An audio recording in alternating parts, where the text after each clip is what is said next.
ഒരിക്കലും വീഴാതിരിക്കുന്നതിലല്ല, ഓരോ തവണ വീഴുമ്പോഴും എഴുന്നേറ്റ് മുന്നോട്ട് നടക്കുമ്പോഴാണ് തുടർച്ചയുണ്ടാകുന്നത്. നമസ്കാരം, ഞാൻ കവിത കണ്ണൻ. ഡെയിലി ന്യൂസ് ശുഭദിനത്തിലേക്ക് സ്വാഗതം.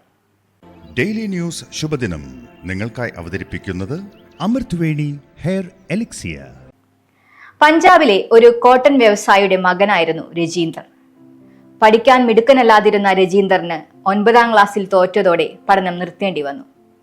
അങ്ങനെ 14ാം വയസ്സിൽ 30 രൂപ ദിവസവേതനത്തിന് മെഴുകുതിരി, സിമന്റ് പൈപ്പ് എന്നിവ നിർമ്മിക്കുന്ന ജോലി ലഭിച്ചു.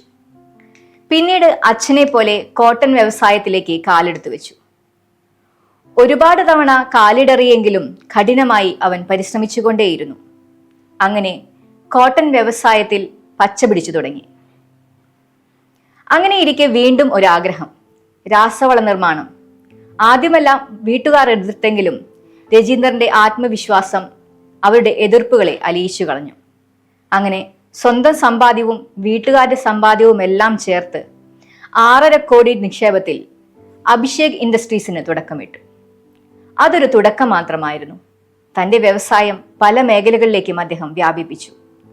ടെക്സ്റ്റൈൽ, പേപ്പർ തുടങ്ങിയവയിലും രജീന്ദർ തന്റെ കയ്യൊപ്പ് പതിപ്പിച്ചു. പഞ്ചാബിൽ മാത്രമല്ല, മധ്യപ്രദേശിലും യൂണിറ്റുകളായി. ഇന്ന് രാജ്യത്തെ ടെക്സ്റ്റൈൽ റീറ്റെയിൽ രാജാക്കന്മാരിൽ ഒന്നാമതായി രജീന്ദറിന്റെ ട്രെൻഡ്സ് ഗ്രൂപ്പ് തലയുയർത്തി നിൽക്കുന്നു. 30 രൂപയുടെ ദിവസക്കൂലിയിൽ നിന്നും ആത്മവിശ്വാസവും അധ്വാനവും മാത്രം കൈമുതലാക്കി 17,000 കോടി ആസ്തിയുള്ള കമ്പനിയുടെ എല്ലാമായി രജീന്ദർ സിംഗ്. ഒരിക്കലും വീഴാതിരിക്കുന്നതിലല്ല, മറിച്ച് ഓരോ തവണ വീഴുമ്പോഴും എഴുന്നേറ്റ് മുന്നോട്ട് ഓരോ ചുവട് വെക്കുന്നതിലാണ് മഹത്വം. അവിടെയാണ് വിജയത്തിന്റെ പാത തുടങ്ങുന്നത്.